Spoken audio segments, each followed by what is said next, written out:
Senhor, meus irmãos, eu sou o Antônio Felipe, sejam muito bem-vindos ao canal É Bem em Casa. E hoje, como vocês leram aqui no título do vídeo, irei falar sobre a igreja de Esmirna.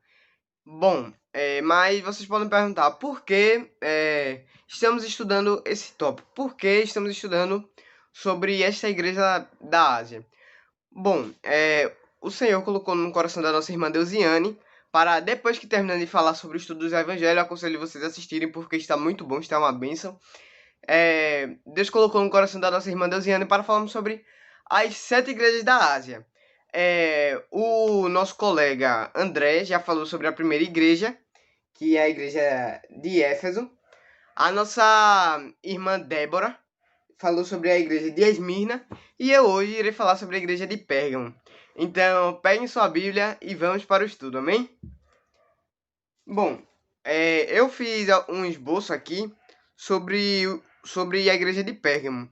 E se os irmãos quiserem acompanhar melhor aí onde vocês estão, o esboço está em Apocalipse, capítulo 2, versículo do 12 ao 17. E quem escreveu essa carta, quem escreveu também o livro de Apocalipse, foi o apóstolo João, que quando ele estava na ilha de Patmos, ele teve a visão que o Senhor mandava ele escrever para as 7 igrejas da Ásia, amém? E para quem João escreveu essa carta? Como já diz, foi para a igreja de Pérgamo, amém? Amém. Eu gostaria de ler também para os irmãos em Apocalipse 1, do 1 ao 3, que diz assim: Revelação de Jesus Cristo, a qual Deus lhe deu para mostrar aos seus servos as coisas que brevemente devem acontecer, e pelo seu anjo as enviou e as notificou a João seu servo, o qual testificou a palavra de Deus e do testemunho de Jesus Cristo, e tudo o que tem visto. Bem-aventurado aquele que lê, e bem-aventurados que ouvem as palavras dessa profecia, e guardam as coisas que nela estão escritas, porque o tempo está próximo. Nós bem sabemos que a palavra de Deus ela tem uma direção, e se o Senhor mandou João escrever para a igreja de Pérgamo, tinha uma finalidade. E se você está escutando aí na sua casa, no trabalho, na rua, na escola não, né?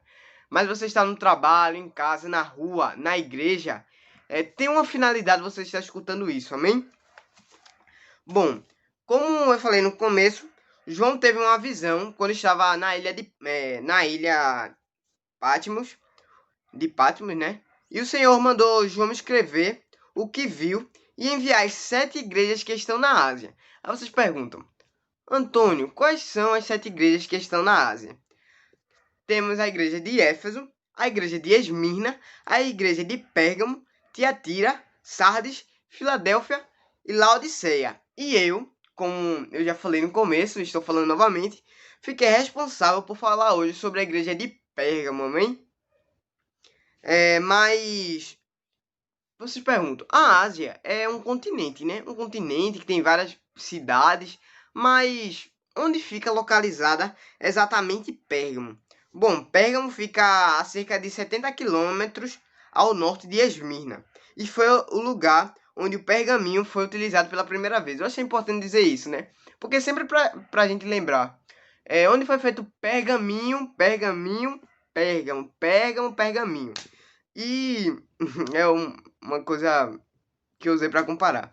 Bom, como eu falei aqui, o pergaminho foi usado pela primeira vez em Pérgamo como um material de escrita. E hoje em dia, Pérgamo é chamado de Bergama. Bergama. Hoje é atual Bergama, ele não se chama mais Pérgamo. Atualmente se chama Bergama, amém? E eu vou fazer agora, lendo com vocês o capítulo. Peço para que você esteja aí na sua casa. Se você puder, estiver possibilitado, abra a sua Bíblia para lermos em Apocalipse 2, a partir do 12, que diz, amém? Bom, começa assim. E o anjo da igreja que está em Pérgamo escreve. E ao anjo da igreja que está em Pérgamo, ou seja, João escreveria aquela carta, enviaria ao pastor da igreja. Isso diz aquele que tem a espada aguda de 2 gumes. Quem é que tem a espada aguda de 2 gumes? Jesus, não é?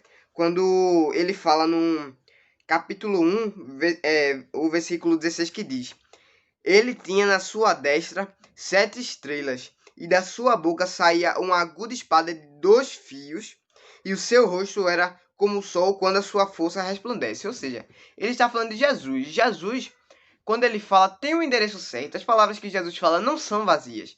Então, se Deus falou, realmente tem uma finalidade. Amém? No versículo 13 tem dizendo assim: Conheço as tuas obras, e onde habitas, que é onde está o trono de Satanás. Mas retens o meu nome, e não negaste a minha fé, ainda nos dias de Antipas, minha fiel testemunha, a qual foi morto entre vós, onde Satanás habita. Aí vocês perguntam, Satanás tinha um trono lá? Não, não é bem assim. Eu dei alguma pesquisada, e quando fala do trono de Satanás, ele está falando sobre a grande influência maligna que tinha lá em Pérgamo. Alguns falam que era por causa do culto ao imperador, que as pessoas cultuavam muito o imperador e tal. E também cultuavam, tinha, se eu não me engano, um templo para Zeus, um deus pagão. Eu acho que todos que estão vendo a história conhecem, né? Zeus, aquela história toda. E quando ele fala, se refere ao trono de Satanás, é porque ele está falando isso, da grande influência maligna que tinha presente em Pérgamo. Mas continuando, mas retens o meu nome e não negaste a minha fé. Ou seja, assim, existem pessoas que se afastam da presença de Deus e também existem pessoas que estão firmes. E na igreja que estava em Pérgamo, existiam esse tipo de pessoas que, mesmo com tanta influência maligna, mesmo com tanta idolatria, eles permaneciam fiéis ao Senhor. E também fala, ainda nos dias de Antipas, minha fiel testemunha, o qual foi morto entre vós, onde Satanás habita. Antipas, ele foi um mártir. Mártir é aquele, né, que morre, né, por amor de Cristo. Como mártir, temos o exemplo de Estevão, né? Estevão não negou a sua fé e viu os céus abertos, né? Foi morto. Então eu aconselho vocês que leiam a história de Estevão lá no livro de Atos, amém? Então, Antipas foi um mártir. Aí, no versículo 14, diz assim: Porém, umas poucas coisas tenho contra ti, porque tem lá os que seguem a doutrina de Balaão, o qual ensinava Balaque a lançar tropeços diante dos filhos de Israel, para que comessem dos sacrifícios da idolatria e se prostituíssem. Eu também dei uma pesquisada sobre a doutrina de Balaão. Qual era a doutrina de Balaão? Era aquilo que não era uma doutrina certa. E ele buscava também bens materiais, lucros. O que me faz lembrar isso? Nos dias de hoje, né? Onde muitas pessoas não estão falando o verdadeiro evangelho, estão se promovendo através do evangelho para ganhar lucros. E o Senhor fala aqui, através de João: Porém, umas poucas coisas tenho contra ti, porque tem lá os que seguem a doutrina de Balaão. Tinham aqueles que não faziam parte, né, do culto ao imperador, da adoração a Deus, no capítulo 13, mas ao mesmo tempo existiam aqueles que participavam da doutrina de Balaão, amém? O qual ensinava Balaque a lançar tropeço diante dos filhos de Israel, para que comessem dos sacrifícios da idolatria e se prostituíssem. Além do bem material, eles também eram como se fosse aquela doutrina leve. Todos os caminhos levam a Jesus. Todos os caminhos levam a Jesus, porque sabemos que isso não é verdade, não é? Jesus é só um caminho que leva ao céu, e esse caminho é Jesus. E pela doutrina de Balaão, ele permitia, né, que comessem os sacrifícios da idolatria, se prostituíssem, ganhassem dinheiro, né, trazendo para os dias atuais. Trazendo dinheiro, passando por escondidos, né, atrás de um falso evangelho. E no capítulo 15, no versículo 15, perdão, fala assim: Assim, tens também os que seguem a doutrina dos nicolaítas, o que eu aborreço. Ou seja, o Senhor aborrecia a doutrina dos nicolaítas. Mas vocês perguntam mais uma vez: Antônio, que doutrina era essa dos nicolaítas? Bom, eu dei uma pesquisada E alguns estudiosos falam que era a doutrina era o nicolaísmo, que servia para atrair o povo. Trazendo para os dias de hoje, um exemplo que eu posso falar é quando muitas igrejas por aí, elas tentam atrair os não cristãos utilizando coisas do mundo. Como podemos, deixa eu pensar aqui uma coisa. Uma coisa que o Senhor não se agrada. E essa igreja utiliza isso para chamar o povo do mundo. Então isso era o nicolaísmo. Amém? E no versículo 16: arrepende-te, pois, quando não em breve virei a ti, contra eles batalharei, com a espada da minha boca. Então o Senhor estava chamando para um arrependimento, porque o Senhor avisa, né? Sempre tem aquele aviso.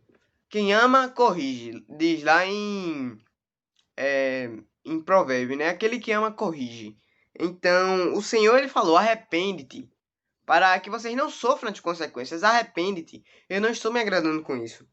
E no versículo 17, fala assim: quem tem ouvidos, ouça o que o Espírito diz às igrejas. Ao que vencer, darei a comer do maná escondido, e dar-lhe-ei uma pedra branca, e na pedra um nome escrito, a qual ninguém conhece, senão aquele que o recebe. Ou seja, o Senhor tem algumas versões que falam que isso era, né, para assim, o povo judeu, era como se fosse uma coisa de honra, como se fosse um amuleto, essa pedra branca. Mas o que eu entendo por isso é que o Senhor dará galardão, o Senhor é galardoador, e ele tem recompensa para aqueles que são fiéis a ele. Então, estudamos a fundo sobre a igreja de Pérgamo. Se os irmãos tiverem alguma dúvida, podem deixar aí nos comentários. Se tiverem alguma coisa para me corrigir também, ou tiverem algo a acrescentar, podem falar aqui, ou também no nosso grupo, que temos no WhatsApp, de onde saiu a ideia, né, de falarmos sobre a igreja de Pérgamo. Então, vamos falar trazendo a igreja de Pérgamo para os dias de hoje. Será que existe igreja de Pérgamo nos dias de hoje? Igreja de Pérgamo entre aspas, né? Porque atualmente não é mais Pérgamo. Atualmente o nome da cidade que eu anotei é Bergama. Os irmãos podem pesquisar também sobre Bergama, seria interessante. Bom, como eu falei, no versículo 12, o Senhor fala assim, que está escrevendo, porque o Senhor, ele quer avisar, o Senhor fala com o seu povo, e ele não gosta do pecado, então o Senhor avisa, de olhe, você está certo, vá pelo caminho, continue pelo caminho certo, ou você está errado, saia desse caminho, vá pelo caminho certo. E é isso que o Senhor falou, mandou para as suas igrejas, né? Algumas pessoas ele elogiava, dizia que eles deveriam permanecer naquele costume, outros não, diziam, olha, você está errado. Isso daí não está me agradando. E no versículo 13, onde está falando sobre o trono de Satanás, que eu falei lá no começo, que e Antipas também, né, que foi o Marte, isso me faz entender o quê? Que muitas das vezes podem ter muita influência, muita idolatria, muita perseguição, mas é importante permanecermos fiéis. Isso me faz lembrar de quê? Isso me faz lembrar de Daniel. Daniel, ele não deixou, né, de orar, não deixou de servir ao seu Senhor. Ele foi lançado na cova dos leões, mas até o fim ele permaneceu. E o Senhor livrou ele. Também temos os três jovens, né, Sadraque, Mesaque e Abednego.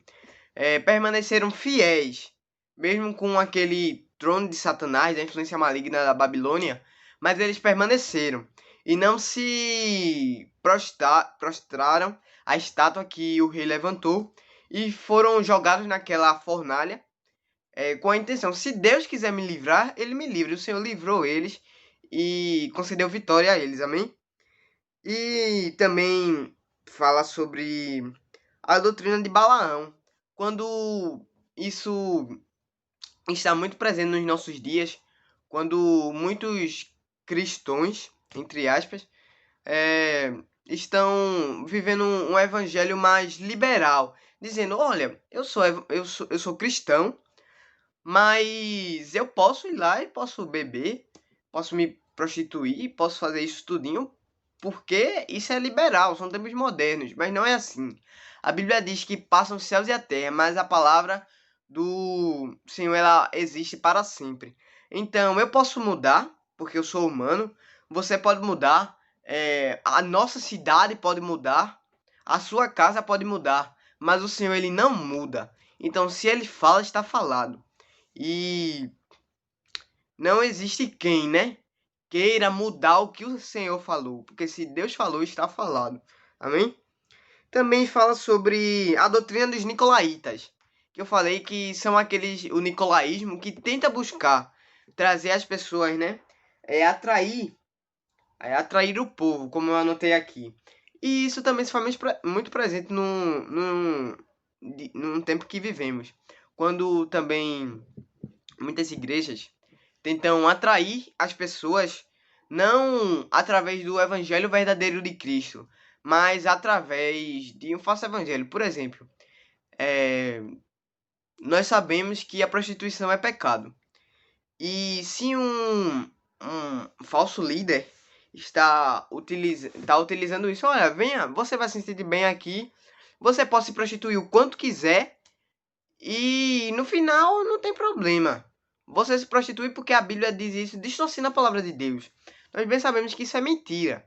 E o nicolaísmo é isso, está presente nos dias atuais, tentando atrair as pessoas através de um falso ensino, um falso evangelho. Também fala aqui o Senhor no capítulo 16. Arrepende-te, pois, quando não em breve virei a ti, e contra eles batalharei com a espada da minha boca. Ou seja, o Senhor fala, o Senhor corrige.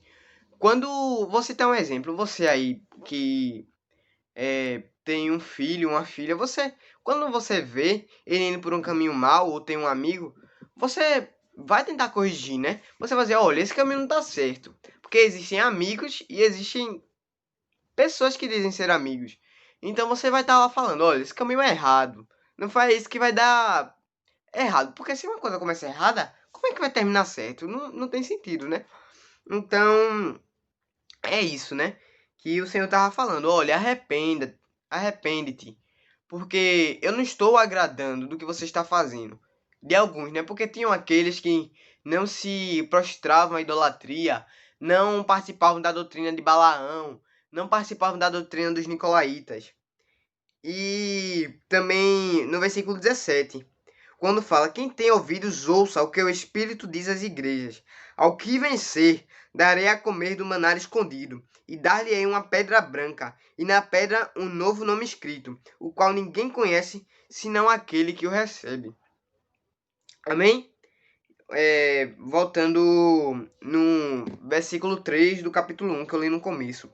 Bem-aventurado aquele que lê, e bem-aventurados os que ouvem as palavras dessa profecia, e guardam as coisas que nela estão escritas, porque o tempo está próximo.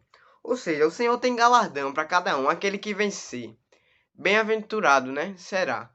Aquele que vencer, que for até o final, que não se dobrar a doutrina de Balaão, ao nicolaísmo, não se prostrar à idolatria. Aquele que vencer, permanecer fiel, ele receberá galardão.